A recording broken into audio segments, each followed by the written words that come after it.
अस्सलाम वालेकुम। अज़मा बुखारी की तारीखी छितरोल, इमरान खान पर तनकीद करना महंगा पड़ गया। लाइव शो में माहौल उस वक्त गर्म हो गया जब नून लीग की रहनुमा ने सख्त अल्फाज से इमरान खान को निशाना बनाया, मगर शायद वो अंदाजा नहीं लगा सकी आगे बैठे थे अत्तर काज़मी। अत्तर काज़मी ने ऐसा जबरदस्त और तगड़ा जवाब दिया, स्टूडियो में सन्नाटा छा गया। हर बात पे ऐसा पलट कर वार किया कि सामने वाला मौकफ कमजोर पड़ता दिखाई दिया। ये नाजरीन जबरदस्त और सनसनीखेज वीडियो देखते हैं, फिर इस पर बात करेंगे। चैनल को सब्सक्राइब लाजमी कर लें और बेल आइकन को भी प्रेस कर दें ताकि आइंदा हर आने वाली वीडियो आप तक पहुंच सके। आपकी मोहब्बत का शुक्रगुजार हूँ। चलिए वीडियो शुरू करते हैं। बाजवा साहब तो आपके बड़े अब्बू थे सबके, क्या हो गया? आपको बनाने वाले वो, पीटीआई को बनाने वाले वो, उनको चलाने वाले वो, आप लोग तो बड़े अब्बू थे। आपसे आप लोगों वाली जगह तो कोई ले नहीं सकता ना बाजवा साहब की जिंदगी में। अबुओं पे ना जाए।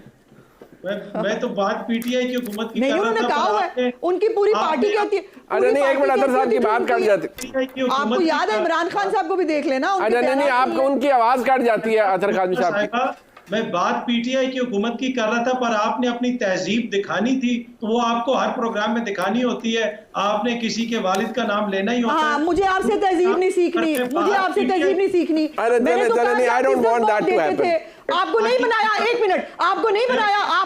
आप उसी वॉरफेयर के अंदर पैदा नहीं हुए। नहीं, कोई कहीं पैदा नहीं होता। साहब और फैज हमीद वाले दौर में वहीं से आया ना। ये नवाज शरीफ को आपने गद्दार और रा का एजेंट क्यों कहा था? नहीं, बट दिस इज नॉट अपने हाथ में रखे, सर्टिफिकेट अपनी जेब में रखे। मुझे आपसे सर्टिफिकेट नहीं, ये नहीं होना चाहिए। नहीं, यहाँ आर्गुमेंट हो सकता है कोई। देखिए, आप शोएब शाहीन साहब, आप जो टाउट रहे हैं जाके आप चैम्बर के अंदर, जो जिस तरह से आप केस बताऊं फिर। नहीं, आपको उस बात पे तेरा बाप टाउट था। रेमंड डेविस को किसने निकाला था? तेरा बाप टाउट था। रेमंड डेविस का वकील कौन था? रेमंड डेविस का तेरा बाप सबसे बड़ा टाउट था, सबसे बड़ी टाउट है। तूने नवाज शरीफ को रा का एजेंट नहीं कहा हुआ। आदमी है तू, लानती आदमी है तुम, लानती आदमी हो, वकील हो के। नहीं, ये कम से कम कॉन्वर्सेशन नहीं होनी चाहिए जी। और मैं अपने मेहमानों से मैं इस बात पर एहतजाज भी करता हूँ और माजरत भी चाहता हूँ कि ये मामला इस नहज पर या इस नोट पर चला गया। कभी भी बहस हो, तलखी हो, बहस ज़रूर होनी चाहिए, लेकिन कम से कम इस नहज पर मामला नहीं जानी चाहिए। चलें, आपका झूठा केस राना सनाउल्लाह साहब पे तो लिखा पड़ा झूठा केस था ना, पॉलिटिकल विक्टिमाइजेशन की वो क्लासिक मिसाल थी कि आपने एक अच्छे भले आदमी को हेरोइन पैडलर बना दिया और आपने उनकी गाड़ी में वो किया, और बाद में जाहिर बात है हर एक को पता था, अंधों को भी पता था जिस तरीके से वो एग्जीक्यूट किया गया, और मैं समझता हूँ करने वाले भी निहायत जाहिल थे। लेकिन मेरा सवाल ये है कि कम अज कम जितने भी लोग थे उनके वेयर अबाउट्स का तो पता था कि वो गए किधर। यहां तो ये कहते हैं कि भाई हमें तो पता भी नहीं होता कि हमारे बंदे जाते कहां हैं। बात ये है कि ये इनकी मेहरबानी है ना। ये जो जिन लोगों ने कह दिया था कि हम पॉलिटिकल हैं, हमें पॉलिटिक्स में मत घसीटो, ना जाते ना, उनको जो है जलाने के लिए ना जाते, उनको घसीट के दोबारा वापस ना लेके आते। मुल्क के अंदर एक लाइन सेट होने लगी थी, वो ना करने देते। आपने जब किसी के घर के ऊपर जाकर हमला करते हैं, आप भी वकील हो मुनीब, जब आप घर पे जाके हमला करते हैं, फिर सेल्फ डिफेंस क्या होती है ना, सेल्फ डिफेंस, उसकी प्ली ली जाती है ना। दूसरी बात जो मैं इंपॉर्टेंट इस हवाले से करना चाहती हूँ, शोएब शाहीन साहब हो, उनके साथ मुख्तलिफ टॉक शोज में मुझे वास्ता रहता है, और जो है वो अगर अब अतर काज़मी साहब के मुंह से मैंने वही 71 की मिसाल सुनी है। अब आप ये सारे जो है ना, ये बैठ के अब नया नैरेटिव क्या बन रहा है? पहला नैरेटिव ये था कि चूंकि मुझे निकाल दिया और फौज ने मेरा साथ नहीं दिया, मुझे दोबारा गोद लेने के बकौल परवेज लाई के नेपियां बदलने से इनकार कर दिया, अब जो है वो मैं फौज को छोड़ूंगा नहीं, और ये मीर जाफर भी होंगे, ये जानवर भी होंगे, ये सारा कुछ हो गया, इनको अब छोड़ेंगे नहीं, इनका पीछा करेंगे। इससे पहले कि मैं शोएब शाहीन साहब के पास जाऊं या काज़मी साहब से पूछूं, क्या आप खुद को आज एस्टैब्लिशमेंट की मंजूर नज़र जमात तस्वर नहीं करते या समझते नहीं है, या आपके बारे में ये एक परसेप्शन मौजूद नहीं है कि आप बख्शे बख्शाए हैं? नहीं, कतन नहीं। कैसे बख्शे बख्शाए हैं?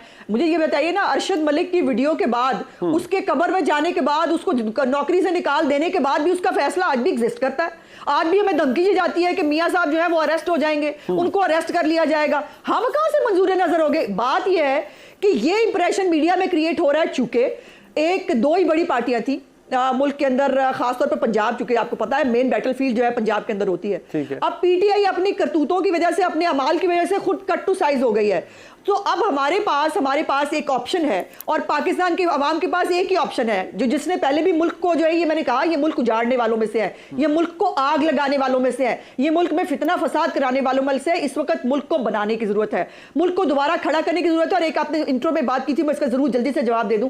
आपने कहा कि नया क्या कर लेंगे, जो है वो 16 महीने में नहीं होगा, नया ये होगा कि 5 साल का मैंडेट होगा। नया ये होगा कि IMF का प्रोग्राम हम खुद जो है वो अपनी जो है वो निगोशिएशन के साथ करेंगे। नया ये होगा कि पाकिस्तान के अंदर फितना जो है, फितना फसाद जो है वो पाकिस्तान के अंदर जो है वो अपनी अपनी सजा भुगत रहे होंगे, और पाकिस्तान को दोबारा ट्रैक पर ले जाने की कोशिश हो गया। ये आपका पॉइंट आ गया, बड़ा एक्सटेंडेड जवाब है जी। मैं अब शोएब शाहीन साहब को और अतर काज़मी साहब को मौका दूंगा एक ब्रेक के बाद। 2 वर्सेस 1 उन्होंने कहा कि मेरे खिलाफ 2 मौक़िफ़ हैं, लिहाजा मुझे मौका दिया जाए। मौका दिया, अब रिबटल की बारी है। एक ब्रेक के बाद बात आती है।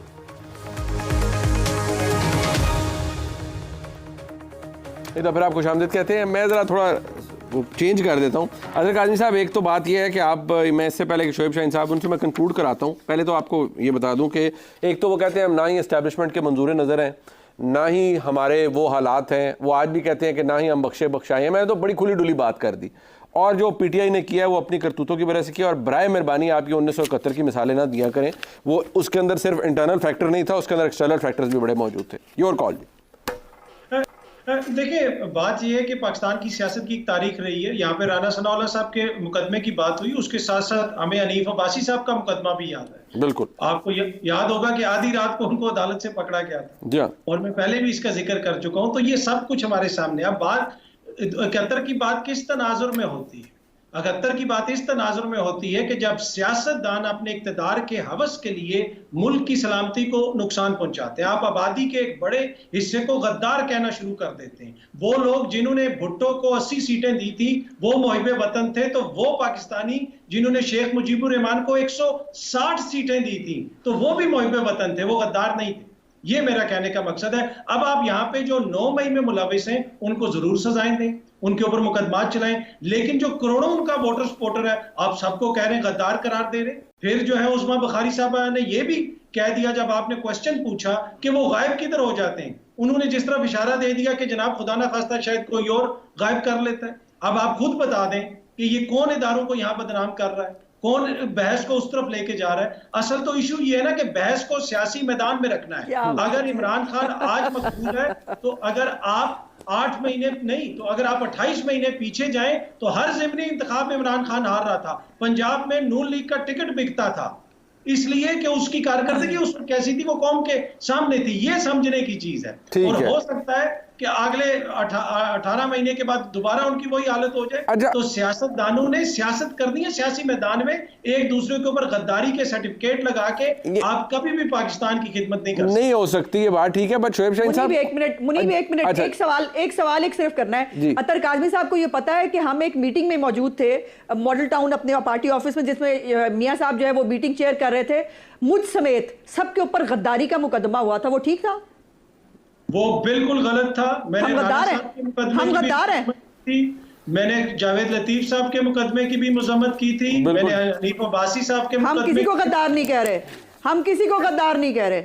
मैं हमेशा इस तरह के करता हूँ। कोई जमात खुदा ना खास्ता पाकिस्तान में गद्दार नहीं है। अच्छा, वैसे बिल्कुल ठीक है, पॉइंट आ गया अतर भाई, पॉइंट आ गया, लेकिन ऐसे लड़ना नहीं चाहिए। बिल्कुल ठीक है। शोएब शाहीन साहब, क्या ही अच्छा हो शोएब शाहीन साहब कि देखिए गलतियां हर एक से होती हैं ना। बहसियत सियासी जमात ये रियासती जबर की वजह से एक बात तो बड़ी ठीक की, पीपल्स पार्टी ने अपना वक्त भुगता, PMLN ने भुगता, आप आज आपकी जमात आज भुगत रही है। तो क्या ही अच्छा हो कम से कम गलतियों का एतराफ़ सारे कर लें। जो दूसरी साइड से हुई पाकिस्तान में तारीखी तौर पर एस्टैब्लिशमेंट से, उनको भी पता है उन्होंने क्या गलतियां की, क्या क्या हुआ। तो अगर किसी सियासी जमात ने कोई गलती कर ही ली है तो आप अच्छा है उसकी माफ़ी मांग लें, उस तरफ क्यों नहीं जाते? मुनीब साहब, पहली बात तो ये है कि उज़मा साहिबा का पुराना आप क्लिप उठा लें, ये कह रही है मैं किसी को गद्दार नहीं कहती। इन्होंने तो नवाज शरीफ को सबसे बड़ा गद्दार कहा हुआ है। इन्होंने कहा है वो रा का एजेंट है। मैं अभी आपको भेजता हूँ। बात यह है कि अपने किसी बात पे कायम रहा करें। दूसरी बात मुझे बताएं, इन्होंने तो वोट को इज्जत दो का नारा लेके बूट को इज्जत दो का नारा खुद उठा लिया। आज आप कहते हो 70% जिसकी पॉपुलैरिटी है PTI की गैलप सर्वे लेटेस्ट के मुताबिक और इमरान खान की, उसको कहते हो आप गद्दार हैं। आप इस वक्त रेजोल्यूशन क्या है, आपका हल क्या है?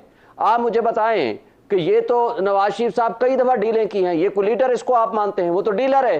डील करके नहीं तो आता है, इमरान डील खान साहब करके जाता है, फिर कैसे दोबारा डील इक़्तिदार में करता है, आए थे? फिर डील वैसे करके एक आता है। बात शुएब साहब मुझे बताएं, ये भूट को बताएं, इज्जत दो की हम ये बात आपने कहते की, हैं- क्या आपकी जमात ने भूट को इज्जत नहीं दी? मैं ब्लंटली पूछ रहा हूं आपसे, क्या आपने नहीं दी 2018 में? नहीं, बिल्कुल नहीं दी, नहीं बिल्कुल दी? नहीं दी, आज भी हम नहीं देना चाहते, नहीं दी। लेकिन बिल्कुल नहीं दी। हम ये कहते हैं सियासत को सियासी मैदान में लड़ा जाए। अच्छा। आप सियासत को वो तर्ज अमल जो इन्होंने आज अडॉप्ट कर रखा है वो गलत है। अच्छा, इस तरीके वैसे से आप मुल्क को तबाह और बर्बाद कर मुझे दिया हंसी इस इन्होंने। बात पर आ रही आज ना है बुनियादी कि इंसानी हुकूक जितने रहने दिए, जितने ना आइन मजे रहने से दिया, ना कानून को रहने मैं दिया, ना जितने बंदूक को किसी जगह जितने किसी ने जुर्म किया है मुझे बताएं कि क्या इमरान खान साहब एक ने मिनट। साबिक DGISI फैज हमीद साहब की खिदमात नहीं ली अपने सियासी मुखालफिन को टारगेट करने के लिए? क्या जस्टिस जावेद इकबाल जो कि चेयरमैन नैब थे उनको ब्लैकमेल करके अपने सियासी मुखालफिन के खिलाफ नहीं इस्तेमाल किया गया? तो ये बूट को इज्जत तो मेरे सारों ने दी। अदर भाई मैं आ रहा हूँ, एक सेकंड, मेरा जवाब ले लें। जी जी जो चेयरमैन नैब को अपॉइंटिंग अथॉरिटी थी वो नवाज शरीफ साहब ने लगाई थी। अच्छा। और जो चेयरमैन नैब इस वक्त भी वो कमीशन के सरबराह हैं वो शहबाज शरीफ साहब ने बिल्कुल ठीक है। वो माशाल्लाह बैठे हुए हैं। वो किन की आशीर्वाद से? वो जो थे, जो कराने वाले थे वो अलग थे। मुझे बता दें कोई एक बंदा इनका उठा करके बंद कर दिया हो? बिल्कुल ठीक। आज सदाकत अब्बासी के साथ क्या किया सर आपने? वक्त आप ओवर टाइम चलेंगे। मेरे थ्रेट किया जा रहा है। अज़मा बुखारी साहब आप रिबटल दे दें क्योंकि आप जो कहना चाह रही है अतर साहब का पॉइंट अदालत में पेश करो। जी अज़मा साहिबा। देखिए, पहले तो गुजारिश ये है कि मेरे अंदर इतना ज़र्फ और इतनी मेरे अंदर ये मौजूद है कर्टसी कि मैंने अपने इस बयान के ऊपर कई दफ़ा माफ़ी मांगी और मैंने कहा कि ये गलत था, मुझे नहीं कहना चाहिए था। बट बात ये है कि क्या इमरान खान से किसी बात में माफ़ी मंगवा सकते हैं आप? फवाद चौधरी ने तो पता है आपको बनी गाला के बारे में क्या क्या कहा हुआ है जब वो आपके तर्जमान नहीं थे। वो मनशियात का माजगा है और PTI वालों को तो उन्होंने कुत्ते से तशबीह दी हुई थी। तो मेहरबानी कीजिएगा उनसे किसी वक्त माफ़ी दिलवा लीजिएगा। मेरे बड़ी तकलीफ होती है आपको बार बार। दूसरी बात ये कि जो कुरान पाक को बीच में लाने का जो एक इन्होंने इशू शुरू किया है, मैं शुएब शाहीन साहब और अतर काज़मी साहब दोनों को चैलेंज करती हूँ, एक बयान इमरान खान से कुरान के ऊपर दिला दें कि वो ये सब साजिश उसने प्लान नहीं की थी। आसिम मुनीर साहब को वो नहीं रोकना चाहता था और रोकने के बाद आपको याद होगा कि मैं और सदर अलवी खेलेंगे समरी के ऊपर। वो सदर अलवी बेचारे टांगों पे खड़े नहीं हुए, वो नहीं खेल सके। अदरवाइज इमरान खान ने तब भी ये करना था और उसके बाद फिर ये असम्बलियां तोड़कर जो है मुल्क के अंदर डिस्टेबलाइजेशन करने की कोशिश की और फिर 9 मई के जरिए क्या हासिल। अच्छा, ये 9 मई पे क्यों गए थे? फूल रखने गए थे।